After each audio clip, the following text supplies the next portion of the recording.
आइए आज हम लोग चर्चा करते हैं बजट सत्र पर जो कल दो 1 फरवरी को निर्मला वित्त मंत्री निर्मला सीतारमन ने जो पेश किया उस पर विस्तृत चर्चा करते हैं। तो सबसे पहले बजट है क्या? सबसे पहले बजट है क्या? तो बजट हम उसको कहते हैं जो एक वर्ष में भारत के आय के लेखा जोखा या व्यय को जो अनुमान लगाते हैं उसको हम बजट कहते हैं। संविधान में बजट की चर्चा कहीं नहीं की गई है। संविधान में बजट के स्थान पर वार्षिक वित्तीय विवरण लिखा हुआ है और इसकी चर्चा आर्टिकल 112 में की हुई है। अब सबसे पहले जानते हैं कि बजट का उत्पत्ति कहाँ से हुआ। तो बजट शब्द जो है एक फ्रेंच भाषा है। पहले बजट को बुजेट कहा जाता था, जो इसका मतलब होता है एक चमड़े नुमा थैली। तो इसको सर्वप्रथम इंग्लैंड के उस वक्त के चांसलर उस वक्त के प्रधानमंत्री रॉबर्ट वालपोल ने 1733 में लेकर आया था। 1733 में तो वहाँ के कुछ सांसदों ने यह कहकर उनका मजाक उड़ाया कि खोलिए इस बजट में देखते हैं है क्या। तो यह एक फ्रेंच शब्द है और वही बुजेट से आगे चलकर बजट हो गया। इसकी चर्चा हमारे संविधान में 112 में की हुई है। और इसके बाद हम लोग चर्चा करते हैं कि बजट का मतलब भारत सबसे पहले कब पेश किया गया। बजट को भारत में सबसे पहले पेश किया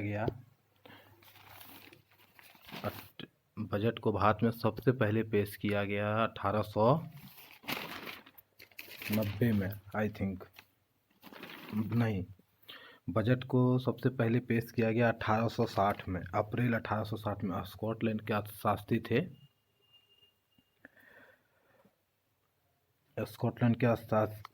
जिसने 1860 में पेश किया, 1860 ईस्वी में। और स्वतंत्र भारत का पहला बजट मतलब पेश किए हैं 26 नवंबर 1947 को वित्त मंत्री R.K. सनगुनम सेठी ने। 26 नवंबर 1947 को R.K. सनगुनम सेठी ने पेश किया था। अब बात करते हैं कि सबसे ज़्यादा बजट पेश किसने किया है अभी तक। तो बजट अभी तक सबसे ज़्यादा पेश करने में मोरारजी देसाई जिन्होंने कुल 10 बार बजट पेश किया। इसके बाद पी चिदंबरम का नंबर आता है जिन्होंने 9 बार पेश किया। प्रणब मुखर्जी हैं, उन्होंने 8 बार किया। यशवंत सिन्हा भी 8 बार है और मनमोहन सिंह 6 बार। अब बात करते हैं कि अभी तक का सबसे लंबा बजट भाषण किसने दिया। तो फरवरी 2020 में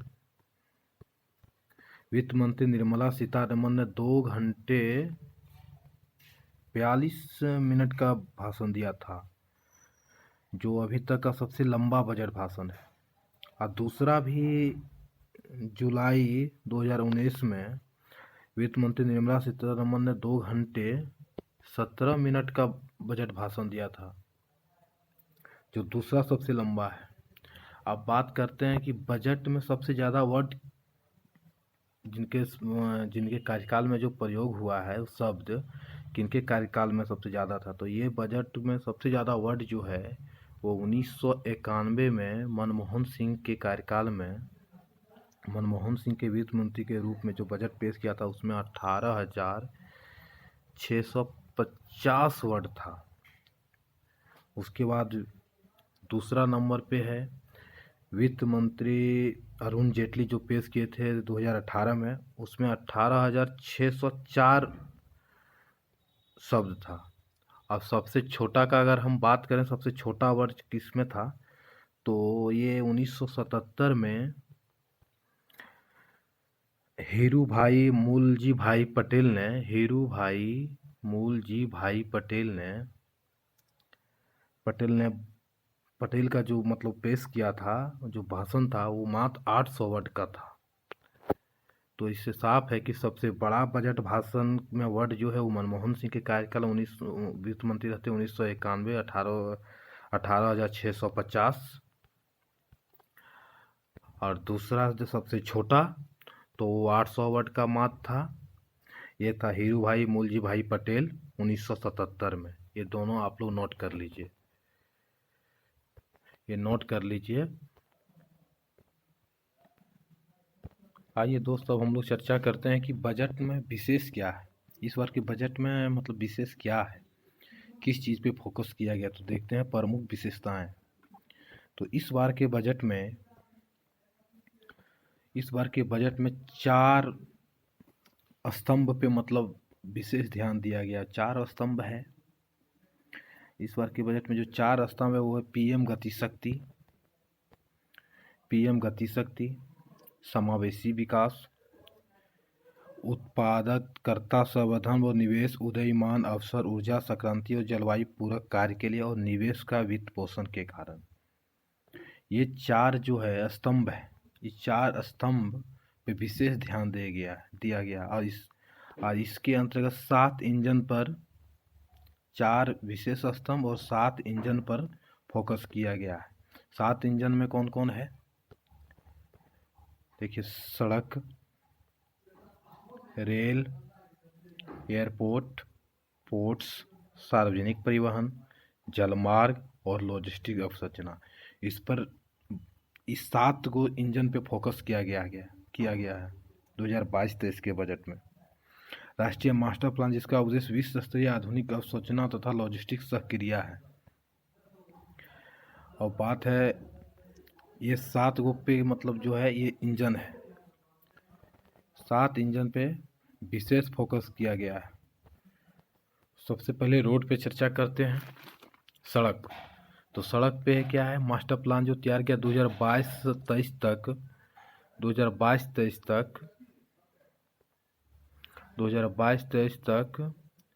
25,000 किलोमीटर राष्ट्रीय राजमार्ग के काम का पूरा होगा।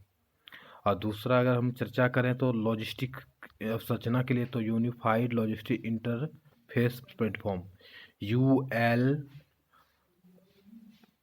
ULIP मतलब है यूनिफाइड लॉजिस्टिक इंटरफेस प्लेटफॉर्म, जिसके सभी मोड ऑपरेटर के डाटा विनिमय हो सकता है।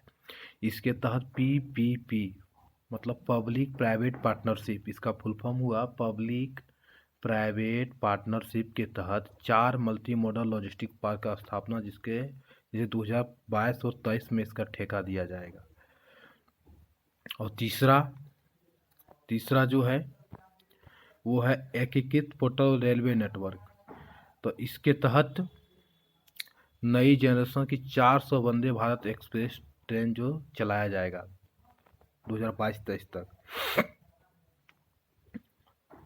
इसके बाद अगर हम देखें तो सार्वजनिक शहरी परिवहन रेलवे स्टेशन के मल्टी मॉडल संपर्क, इसके तहत नेशनल रोपवेज डेवलपमेंट प्लान एक स्थापित किया जाएगा। इसके तहत सड़कों के दीर्घकालिक विकल्प के रूप में किया जाएगा। अवसंरचनात्मक परियोजना को क्षमता के निर्माण के लिए किया जाएगा। तो ये हुआ 7 इंजन। 7 इंजन में 4 स्तंभ और 7 इंजन, रेल, सड़क, एयरपोर्ट, पोर्ट, सार्वजनिक परिवहन, जलमार्ग और लॉजिस्टिक अवसंरचना। इस पर इस 2022-23 के बजट में फोकस किया गया है। आइए अब देखते हैं कि बजट, भारत सरकार के पास पैसा आता कहाँ से है और जाता कहाँ है। तो इस पर अगर देखा जाए तो सबसे पहले अगर हम मान लेते हैं कि 100 रुपया टोटल को, ठीक है, या 100 पैसा मान लेते हैं, तो उसमें से 5 पैसा सीमा शुल्क से आता है, 2 पैसा गैर ऋण पूंजी से आता है, 5 पैसा फिर गैर कर राजस्व से आता है, 7 केंद्रीय उत्पाद शुल्क से आता है, 15 कॉरपोरेशन टैक्स से आता है, 35 उधार एवं अन्य देयताओं से आता है, 16 वस्तु एवं सेवा कर जीएसटी से आता है और 15 आयकर से आता है। अगर इन सब को जोड़ा जाए तो टोटल 100 हो जाएंगे। अब देखते हैं कि सबसे ज़्यादा पैसा किस में से आता है। उधार एवं अन्य देयताओं से 35 पैसा, और उसके बाद किससे आता है तो जीएसटी से, अप्रत्यक्ष कर जिसको हम कहते हैं। उसके बाद आता है कॉरपोरेशन टैक्स से 15 पैसा। तो इन सबसे पता चलता है कि भारत में पैसा बजट में जो भी एलोकेट किया गया वो पैसा आता कहाँ से है। अब चलिए देखते हैं कि जाता कहाँ है पैसा।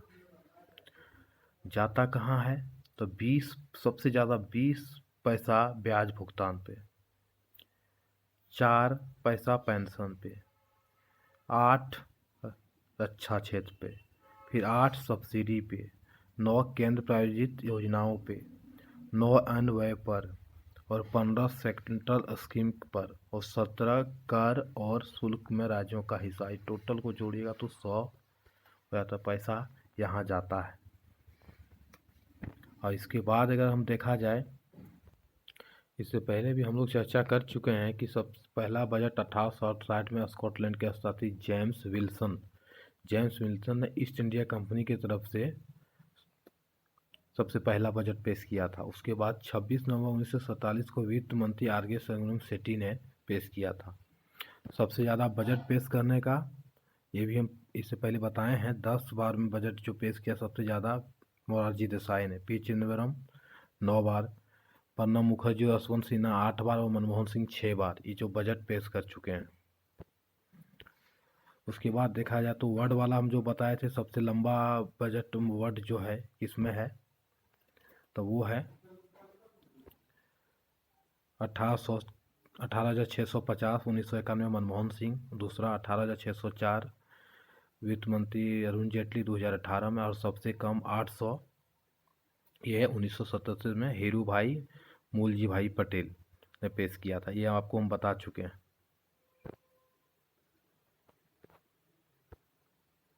उसके बाद देखते हैं कि प्रत्यक्ष कर घटा पर अप्रत्यक्ष करने की भरपाई। जैसे 2021-22 के बजट अनुमान को अब देखेंगे तो पाएंगे कि 29% जीएसटी से आया, 25% कॉरपोरेट टैक्स से और 25% कॉरपोरेट से इतर आय पर और 15% केंद्रीय शुल्क से। तो इस बार देखिए कि 2021 में प्रत्यक्ष कर संग्रह 11.7% कम हुआ और प्रत्यक्ष कर संग्रह 12.6% ज़्यादा हुआ। तो ये भी आप लोग नोट कर लीजिए।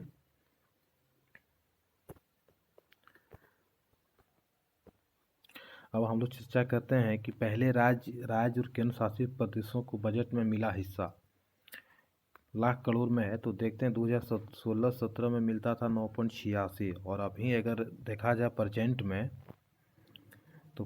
में देखा जाए तो मिलता है 16.12 लाख करोड़ अभी राज्यों का हिस्सा मिलता है। तो इससे आप देख सकते हैं कि कितना बढ़ोतरी हुआ। तो ये याद रखना डेटा ज़रूरी है कि 2016-17 में 9.86 है, 2017-18 में 10.85 है, 18-19 में 11.95 है, 19-20 में 11.45 है, 20-21 में 13.20 है और 21-22 में 13.89 है। ये बजट अनुमान है और 22-23 में 16.12 है। इतना राज्यों के अनुसार को बजट में हिस्सा मिला है। अब देखा जाए तो रक्षा क्षेत्र में इस बार बजट एलोकेशन कितना हुआ है। तो रक्षा क्षेत्र के लिए 5,25,166 करोड़ आवंटित किए गए हैं, जो पिछले साल से करीब 10% अधिक है। इसी वर्ष जीडीपी का ये जो रक्षा बजट एलोकेट किया गया वो लगभग 2% है। विश्व में अमेरिका सबसे अधिक रक्षा खर्च करता है, जो उसकी जीडीपी का 3.7 है। चीन का अगर देखा जाए तो उसका जीडीपी का 1.3 है। उसी तरह अगर देखा जाए तो हम रक्षा बजट के मामले में तीसरे नंबर पे हैं। अब देखते हैं कि वित्त मंत्री जो बजट पेश किया निर्मला सीतारमण का इंफॉर्मेशन देखते हैं।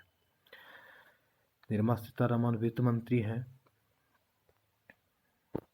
निर्मला सीतारमण वित्त मंत्री हैं। वो लंदन से सेल्स गर्ल की नौकरी से छोड़कर अर्थशास्त्र पढ़ने का काम किया। मुझे वो बीबीसी जैसे संस्था में जिम्मेदारी संभाल चुके हैं। ये है निर्मला सीतारमण का, वो मतलब तमिलनाडु से बिलोंग करती है और ये आज़ाद भारत का दूसरा वित्त मंत्री है महिला। और देखा जाए अगर पहला कौन है तो पहला इंदिरा गांधी है। ये क्वेश्चन पूछा हुआ था कि भारत का पहला वित्त मंत्री कौन है, तो वो इंदिरा गांधी थी। प्रधानमंत्री रहते हुए उसने वित्त मंत्री का जिम्मेवारी ली और बजट पेश की थी। अब देखा जाए तो बजट बनाने में सहयोग कौन कौन किया। सहयोग जो है बजट बनाने टीवी सोमनाथन जो है वो वित्त सचिव है। ये तमिलनाडु कैडर के 1987 IAS अधिकारी है। 2000 अगस्त 2000 प्रधानमंत्री के कार्यालय में काम कर चुका है।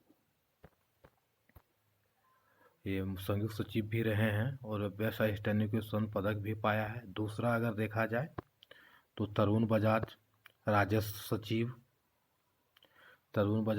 सचिव हैं। अजय सेठ आर्थिक मामलों के सचिव हैं। देवाशीष पांडा वित्तीय सेवा सचिव हैं और तुहिन कांत पांडे सचिव हैं विनिवेश एवं लोक प्रबंधन। इन लोगों ने बजट बनाने में मदद किया। तो ये सब लिख लीजिए, ये सब जरूरी है।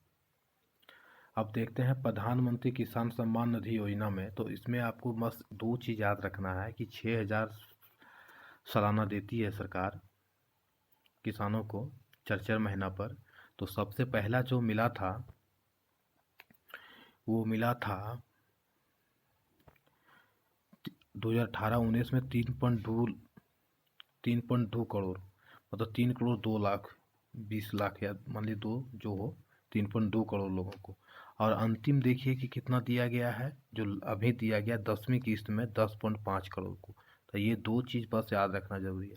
ये भी देख लीजिए, दूसरी किस्त में 6.6 करोड़ है, तीसरी में 8.8 है, चौथी में 8.9 है, पाँचवीं में 10.5 है, छठी में 10.2 है, सातवीं में 10.2 है, आठवीं में 11.1 है, नौवीं में 11.2 है और 10वीं में 10.5 है। तो ये मतलब ध्यान रखना है। उसके बाद अगर देखा जाए तो किसान के लिए क्या किया गया है इस बजट में। तो किसान के लिए देखिए जो कुछ बातें हैं मतलब कही गई है। 2.37 लाख करोड़ का आवंटन किया गया है सरकारी खरीद के लिए। जो गेहूं और चावल को खरीदेगा, टोटल कितना खरीदेगा, 12.8 करोड़ टन गेहूं और चावल की खरीद करेगी सरकार। अगर देखा जाए तो इसमें कहा गया है कि खाद्य सुरक्षा गारंटी अधिनियम जो लाया गया था उसके अनुसार टोटल भारत को कुल 6 करोड़ टन से अधिक अनाज की ज़रूरत पड़ती है, जो जल कल्याण योजना में बांटा जाता है खाद्यान्न के रूप में, जो देखते हैं देता है वो। इसके बाद अगर देखा जाए तो भारत की 65% से अधिक आबादी गांवों में रहती है। 65% से अधिक आबादी गांवों में रहती है। 2023 को इसको लिख लिया जाए, अंतर्राष्ट्रीय पोषक मोटा अनाज मिलेट्स वर्ष घोषित किया गया है। आम बजट में इन पर देश के 14 करोड़ किसानों को सीधा लाभ होगा, जहां 65% अधिक आबादी ग्रामों में रहती है।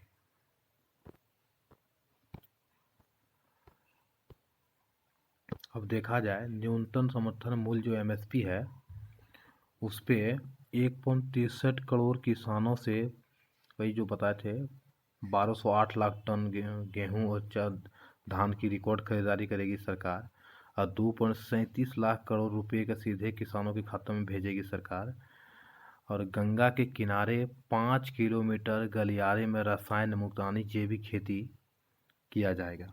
ये भी याद रखिए, गंगा में कौन कौन आता है तो बिहार हो गया, उत्तर प्रदेश, उत्तराखंड, झारखंड, बंगाल, ये सब रह जाता है। अब देखा जाए 2023 को सरकार ने मोटा अनाज वर्ष घोषित किया। इसका उद्देश्य है कि बढ़ती जलवायु परिस्थिति में मोटे अनाज का पोषण और इसकी खेती के बारे में जागरूकता बढ़ानी है। तो ये भी है एक चीज़। और फिर देखा जाए तो अभी तक अगर जो सम्मान निधि मिलता है किसानों के आय को दोगुना करने के लिए जो सरकार 2022 तक लक्ष्य रखी थी, उसमें कहाँ तक सक्सेस हुआ ये देखा जाए तो 50% योगदान कृषि क्षेत्र में स्वतंत्रता के 10 वर्ष तक जीडीपी में करता रहा। मतलब जब भारत आज़ाद हुआ तो उसका 10 वर्ष तक जीडीपी में कृषि क्षेत्र का योगदान 50% था। 2015-16 में यह 15.4% हो गया। 2015-16 में यह 15.4% हो गया। और आबादी का वर्ष 2011 जनसंख्या के अनुसार कृषि क्षेत्र से जुड़ा है 2011 के अनुसार 54.6%। और उसके बाद अगर देखा जाए तो 2019-20 में देश में सकल जीबीए में कृषि संबंधित गतिविधि रहा 17.8% जीबीए। और उसके बाद अभी देखा जाए तो कृषि क्षेत्र में जब सारा सेक्टर नेगेटिव में ग्रोथ कर रहा था तो उस वक्त कृषि ने ही 3.6% का ग्रोथ किया था। अब देखा जाए प्रधानमंत्री फसल बीमा योजना 2016 में शुरू की गई है। तो ये सब मतलब सब लिख लीजिए कहीं। उसके बाद अगर चर्चा किया जाए अन्नदाता की तरक्की पर बल। अन्नदाता की तरक्की पर बल तो देखा जाए तो कृषि निर्यात बढ़ाने के लिए 46 जिला क्लस्टरों की पहचान की गई है। फार्मर प्रोड्यूसर संगठन एफपीओ फार्मर प्रोड्यूसर संगठन एफपीओ निर्यातों के मंचनार पर विशेष कदम उठाया। वाराणसी के ताज़ी सब्जियां तथा चंदौली के काले चावल।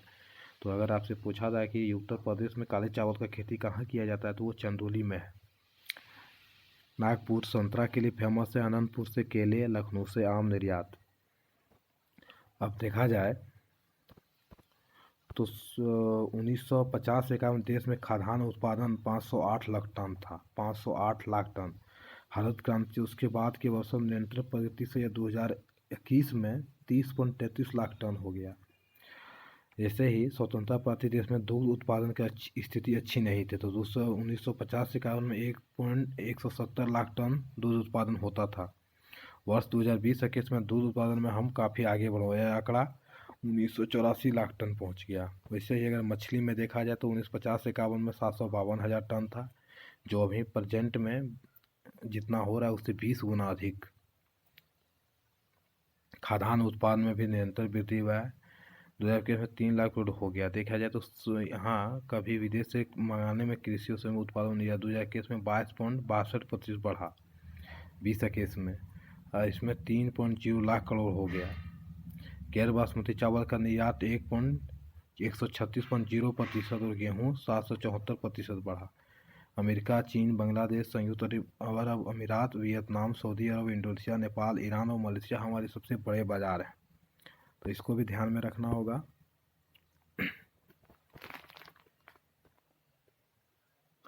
अगर देखा जाए तो वित्त मंत्री ने अब देखते हैं कि भारत की अवसंरचना में सड़क अवसंरचना में कितना बजट एलोकेशन किया गया है। तो इसको देखा जाए तो सड़क एवं परिवहन राजमार्ग में 65% की बढ़ोतरी के साथ 10 लाख करोड़ तो नहीं 10 लाख नहीं 2 लाख करोड़ रुपए का प्रावधान किया गया है। इसमें सबसे ज़्यादा बढ़ोतरी हुआ है। नेशनल हाईवे की कुल लंबाई अभी भारत में 1,40,995 किलोमीटर है, जो पिछले साल प्रतिदिन 40 किलोमीटर हाईवे बना था। तो इसको ई डेटा को आप लोग रिकॉर्ड कर लीजिए। और अभी जो प्रेजेंट में इस बजट में 22 नए सुपर एक्सप्रेसवे का निर्माण किया जाएगा भारतमाला प्रोजेक्ट के तहत। और इस 2022-23 में लक्ष्य रखा गया है 50 किलोमीटर प्रतिदिन नेशनल हाईवे का निर्माण का। अब इसको अगले 3 वर्षों में अब रेल पर दिया जाए कि देखते हैं रेल पे क्या दिया गया है। तो 2022 के बजट में रेल के लिए 1,40,367.13 करोड़ का आवंटन किया। ये डेटा नोट कर लिया जाए, जरूरी है, पूछ देता है। जो पिछले वर्ष की तुलना में 20,311 करोड़ रुपए की अधिक है। और इससे क्या होगा, अगले 3 वर्षों में चलेगी 40 वंदे भारत ट्रेनें, मतलब 400 वंदे भारत ट्रेनें। तो ये रेलवे में जो है दिया गया है, रेलवे बजट एलोकेशन इतना है। अब देखा जाए तो पीएम आवास योजना, तो इस पर अगर देखा जाए तो 80 लाख लोगों को मिलेगा घर, 80 लाख गरीबों को पक्का घर मिलेगा 2022-23 के शहरी और ग्रामीण क्षेत्रों में। इसके लिए बजट में 48,000 करोड़ का प्रावधान किया गया है। इसके बाद अगर देखा जाए तो पहली बार 75 जिलों में बनेंगे डिजिटल बैंक, पहली बार 75 जिलों में डिजिटल बैंक। 75 साल देश की आज़ादी पूरी होने पर सरकार ने दिया तोहफा, 1.5 लाख जो डाकघर है देश के हर कोने तक पहुंच के लिए बैंकों से जुड़ेंगे, 1.5 लाख। इसके लिए 75 जिलों में वेत में देश की आज़ादी 75 में 75 जिलों में 75 डिजिटल बैंकिंग इकाइयाँ खुलेगी। इससे डिजिटलाइजेशन में मदद होगा। उसके बाद देखा जाए तो एक ही पोर्टल से एमएसएमई पे मिलेंगी कई सुविधाएं। 6,000 करोड़ रुपये पोर्टल के लिए 5 साल की योजना के तहत आवंटित किया गया है। इस जगह में 2032 में एक पोर्टल का निर्माण किया जाएगा जिसमें सारी सुविधाएं किसान से मतलब सूक्ष्म लघु मध्यम उद्योग के लिए एक ही पोर्टल पे मिलेगा। 31 मार्च 2023 तक दिया गया है। तो ये है। उसके बाद ग्रामीण क्षेत्रों के मतलब देखा जाए तो 2 है, मिशन पोषण 2.0, मिशन वात्सल्य हो गया, मिशन शक्ति के अंतर्गत हो गया। तो इसके तहत जो है लैंगिक बजट बनाना, इसके तहत 31.09 मतलब 3,109 करोड़ का बजट रखा गया है, जो पिछले साल से 900 करोड़ अधिक है। अब देखा जाए तो शिक्षा का दायरा में अगर हम लोग देखें तो शिक्षा के क्षेत्र में जो डिजिटल क्रांति लाने का है उस पर अगर देखा जाए तो 200 नए टीवी चैनल होगा जो ऑनलाइन पढ़ाई के लिए होगा। 25 करोड़ स्कूली शिक्षा से छात्रों को मिलेगा लाभ। और इसमें देखा जाए तो वर्ष 2035 तक ये लिख लिया जाए कि उस शिक्षा का ग्रॉस एनरोलमेंट जो रेशियो होता है GER, gross enrolment ratio, GER का फुल फॉर्म हुआ ग्रॉस एनरोलमेंट रेशियो, जो 50% पहुँचाने तक राष्ट्रीय नई शिक्षा नीति में हासिल करना है, ये रखा गया है। और 200 टीवी चैनल शुरू करने का ऐलान किया गया, जो पहले ज़्यादा नहीं था, पहले 15 था। और 750 वर्चुअल लैब स्थापित होगा। और एक होगा गिफ्ट, गुजरात के कई देशों के कोर्स गिफ्ट एक खोला जाएगा गुजरात, मतलब गिफ्ट का मतलब है Gujarat international finance tech city. इसमें क्या होगा कि दुनिया का जो शीर्ष विश्वविद्यालय है उसका संस्थान यहाँ खोलने का सबको मौका दिया जाएगा। वो जैसे ऑक्सफोर्ड हो गया, कैम्ब्रिज हो गया, ये सब यूनिवर्सिटी को। अब उद्योग पर अगर देखा जाए तो सरकार का नज़र जो है 2030 तक 2.80 लाख मेगावाट जो है अक्षय ऊर्जा का निर्माण करेगा। इसके लिए 19,500 का बजट एलोकेशन किया गया है।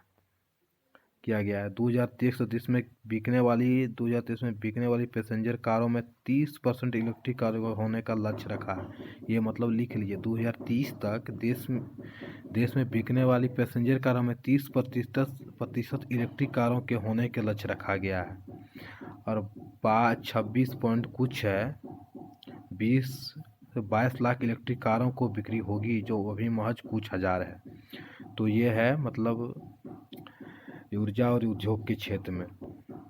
उसके बाद अप्रत्यक्ष कर का जो संग्रह है उसको देख लिया जाएगा तो मतलब देखिए कितना है। मतलब कॉरपोरेट टैक्स ये है अप्रैल नवंबर का, ये बिलोंग देखिए मतलब है कॉरपोरेट टैक्स, हाइपर टैक्स या सकल GST केंद्र को कितना मिला है 4 पॉइंट ये है। उसके बाद अगर देखा जाए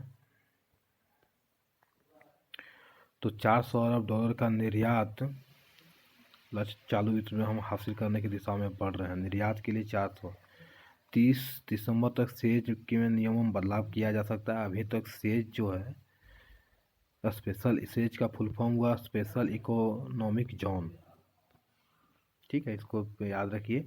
अभी इसमें 258 सेज है, तो ये है, इसको भी लिख लीजिए। अगर देखा जाए तो पूंजीगत खर्च के लिए 7.5 लाख करोड़। तो इसमें देखा जाए तो 6.4% आगामी वित्त वर्ष में जीडीपी का राजकोषीय घाटा रखा गया है। इसको भी रख लीजिए कि एक राजकोषीय घाटा कितना रखा गया है, तो ये है 6.4। और 5.54 लाख करोड़ पूंजीगत चालू वित्त में आवंटित, जो पिछले साल बजट किया गया था उसमें 5.54 लाख था, जो गत वित्त वर्ष में 34% अधिक है। और अभी जो 2022-23 में है 7.5 लाख करोड़ आवंटित किया गया है। उसके बाद देखा जाए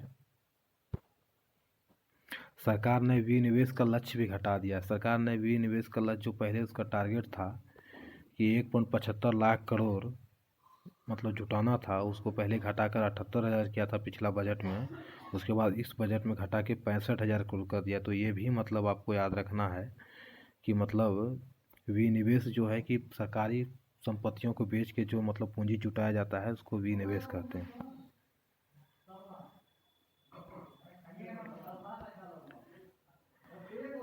केंद्र सरकार ने 2022-23 के लिए जो खेल बजट है, खेल बजट के लिए 3,062.60 करोड़ रुपये आवंटित किए, जो पिछले साल की तुलना में 305.58 करोड़ अधिक है। पिछले वित्त वर्ष में 25.96.14 करोड़ खेल के लिए आवंटित किया गया था, जिसको संशोधित करके बजट में इतना आवंटित किया था, लेकिन संशोधित करके इसको 57.02 लाख मतलब हज़ार करोड़ कर दिया गया था। 2,757.2 करोड़ ये था। ये सब पदक सहित कुल 7 जो जीते थे ओलंपिक में उसका दिया है। तो ये आपके लिए है। अगर विभाग वार मंत्रालय वार अगर देखा जाए कि कितना आवंटन किया गया है, तो मिनिस्ट्री ऑफ कम्युनिकेशन में 1,05,406.82 करोड़ किया, मतलब दूरसंचार विभाग में 1,05,406 करोड़। और ministry of chemical and fertiliser में 1,07,715.38 करोड़। उसके बाद ministry of agriculture and farmers welfare में देखा जाए तो 1,32,513.62 करोड़ आवंटित किया गया है। इसके अनुसार देखा जाए तो फिर मिनिस्ट्री ऑफ रूरल डेवलपमेंट में 1,38,203.63 लाख करोड़ किया गया है। मिनिस्ट्री ऑफ रेलवे में है 1,40,367.13 लाख करोड़ है। मिनिस्ट्री ऑफ होम अफेयर्स में अगर देखा जाए तो 1,85,776.55 लाख करोड़ है। Ministry of road transport and highway में देखा जाए तो 1,99,107.71 लाख करोड़ है, लगभग 2 लाख करोड़। उसी तरह अगर ministry of consumer affairs food and public distribution पर देखा जाए तो 2,17,684.46 लाख करोड़ है। और मिनिस्ट्री ऑफ डिफेंस पे 5,25,166.15 लाख करोड़। तो इससे मंत्रालयवार जो है आप देख सकते हैं, मंत्रालयवार ministry of defence public distribution में, रोड ट्रांसपोर्ट में, होम अफेयर्स में, मिनिस्ट्री ऑफ रेलवेज में, रूरल डेवलपमेंट मतलब ग्रामीण, एग्रीकल्चर मतलब कृषि हो गया, केमिकल, और मिनिस्ट्री ऑफ कम्युनिकेशन में इतना। उसी तरह अगर और योजनाओं के लिए आवंटन देखा जाएगा तो नेशनल हेल्थ मिशन के लिए देखिए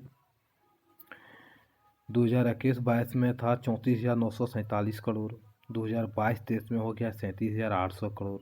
उसी तरह अगर जल जीवन मिशन में देखा जाए तो 2022-23 में था 60,000 करोड़, 2022-23 में 60,000 एलोकेशन किया है। उसी तरह 2021-22 में 45,011 करोड़ था। नेशनल एजुकेशन में अगर देखा जाए, नेशनल एजुकेशन मिशन के लिए तो 2021-22 में था 30,796 करोड़, और 2022-23 में है 39,553 करोड़। उसी तरह का प्रधानमंत्री ग्राम सड़क योजना के लिए देखा जाए तो 2021-22 में था 14,000 करोड़, 2022-23 में हो गया 19,000 करोड़। सिर्फ पीएम किसान में अगर देखा जाए, जो मतलब किसान को 6,000 दिया जाता है, 2021-22 में था 67,500 करोड़। 2022-23 में हो गया 68,000 करोड़।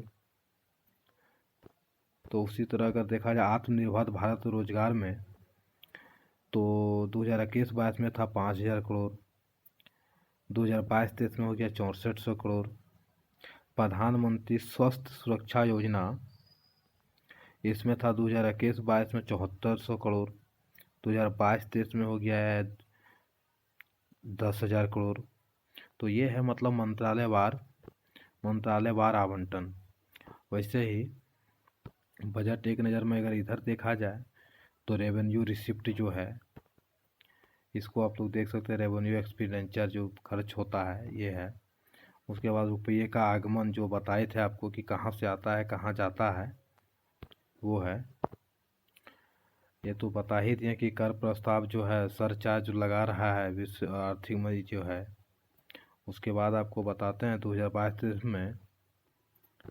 2022-23 में निजी निवेश की माना है। सार्वजनिक निवेश जो है 2022 तो डिजिटल रुपये का लेन देन करेगा। इस पर जो क्रिप्टो करेंसी है उस पर 30% का टैक्स देना पड़ेगा, चाहे आप प्रॉफिट कमाते हैं या लॉस। तो ये भी याद रखिए। 2022-23 में जीएसडीपी का 4% राजकोषीय घाटा का अनुमान किया गया है, जो 0.5% विद्युत क्षेत्रीय सुधार से संबंधित होगा। उद्यम पूंजी के लिए है, संसाधनों को जुटाना है। उसी तो दिखा जाए ईज ऑफ डूइंग बिजनेस 2.0 मतलब, तो इसमें भी मतलब आईटी के उद्योग स्टार्टअप पे जो समर्थन दिया है बीसीजी प्रोत्साहन कार्यबल है। तो इस तरह मतलब चिप युक्त पासपोर्ट जारी किया जाएगा। उसी तरह पीएम आवास योजना में 80 लाख घरों का जो निर्माण है वो जो बताए थे आपको। डिजिटल 75 डिजिटल बैंकिंग यूनिट 75 जिला में जो खोला जाएगा। स्वास्थ्य के क्षेत्र में जो है मिशन शक्ति वात्सल जो आपको बताए थे, इतना बजट एलोकेटेड किया है। 200 शिक्षा के लिए जो 200 टीवी चैनल खोला जाएगा।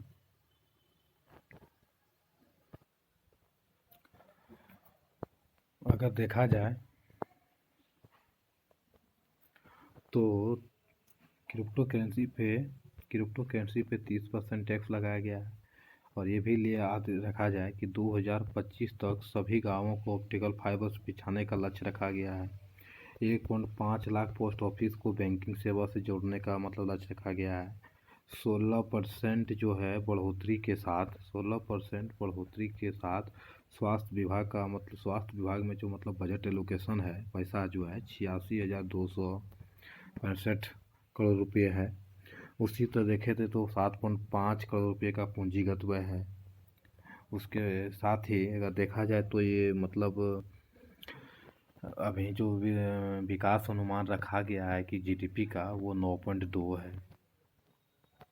और जो 5 लिंक योजना जोड़ेगा 1400 करोड़ के साथ कैन और बेतवा नदी का 1400 करोड़ के साथ कैन और बेतवा नदी, इसको भी जोड़ा जाएगा।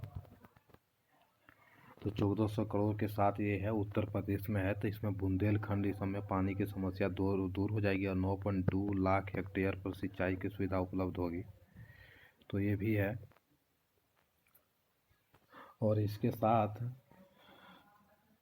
इस बजट में 5 नदी जोड़ परियोजना का मतलब दिया गया है, जिसके लिए बजट एलोकेशन है 44,605 करोड़। तो ये लिख लिया जा रहा है। 5 ठो कौन कौन है, तो 5 ठो है जो वो है 5 नदी जो है दमन गंगा पिंजाल है, पार तापी और नर्मदा है, गोदावरी कृष्णा है, कृष्णा पेन्नार नदी है, फिर पेन्नार कावेरी है।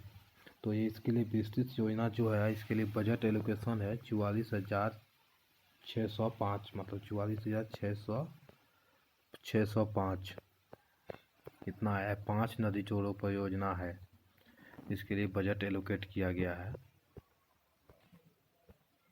अगर देखा जाए तो बजट में जो सहकारिता क्षेत्र है उसका बजट जो है मतलब इस बार जो है उसमें जो पहले टैक्स लगता था, जैसे टैक्स धान खरीद का गाँव इस सब में जो होता है उसमें टैक्स पहले 18.5% जो लगता था उसको 15% कर दिया गया है, और एक में 12 से घटाकर 7 कर दिया गया है। तो ये भी ध्यान रखने वाला है कि ये एम टी जो पहले लगता था 18.5 उसको 15% कर दिया गया है, और जो मतलब लगता था 12% सर चार्ज लगता था आमदनी वाली समितियों पर, जो सर चार्ज लगता था उसको 12 से घटा के 7 कर दिया गया है। सर चार्ज लगता था उसको 12 से घटा के 7 कर दिया गया है। कृषि के लिए बजट जो किया गया है, बजट एलोकेशन कृषि समन्वयता के लिए, उसके लिए किया गया 1,51,521 करोड़, जो पिछले साल 1,47,764 करोड़ था। इसके लिए अमृत काल में इसका लक्ष्य रखा गया है। अमृत काल जो है भारत का 100 साल आज़ादी का जो पूरेगा उसके लिए रखा गया है इंडिया एट 100, इंडिया एट 100। तो ये भी याद रखा जाए। तो ये है फसल बीमा योजना के लिए जो बजट एलोकेशन है वो है 15,500 करोड़, और उर्वरक पर जो सब्सिडी देता है वो है 1,05,222, 1,05,222। इतना बजट एलोकेट किया गया है इस बार, मतलब उर्वरक सब्सिडी पर।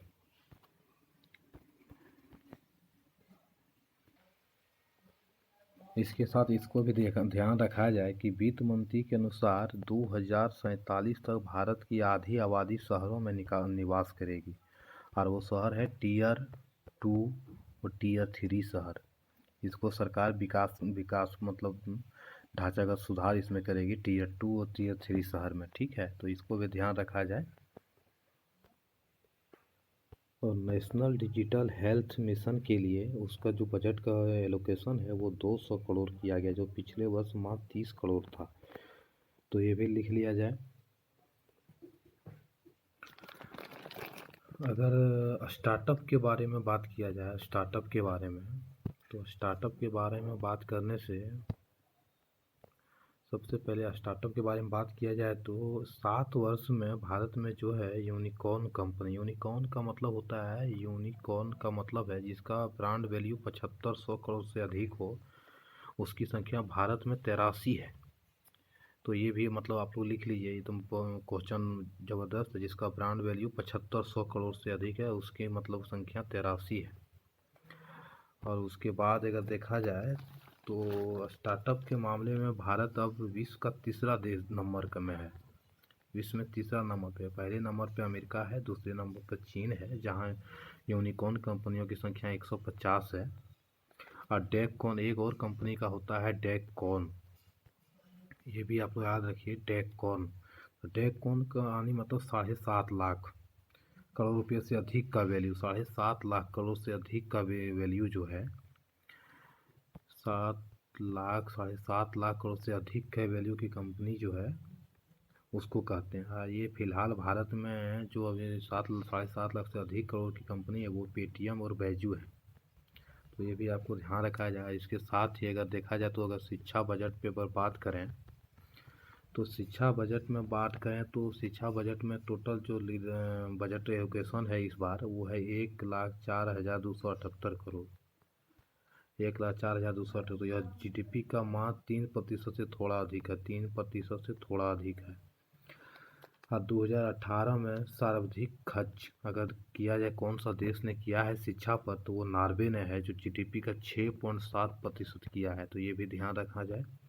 उसके बाद अमेरिका की बात की जाए तो अमेरिका ने अपनी जीडीपी का 6%, और यूनाइटेड किंगडम ने, ब्रिटेन या इंग्लैंड ने 6.1%। और जर्मनी का अगर देखा जाए तो जर्मनी का है 4.3%, और जापान का 4% है, जापान का 4% है।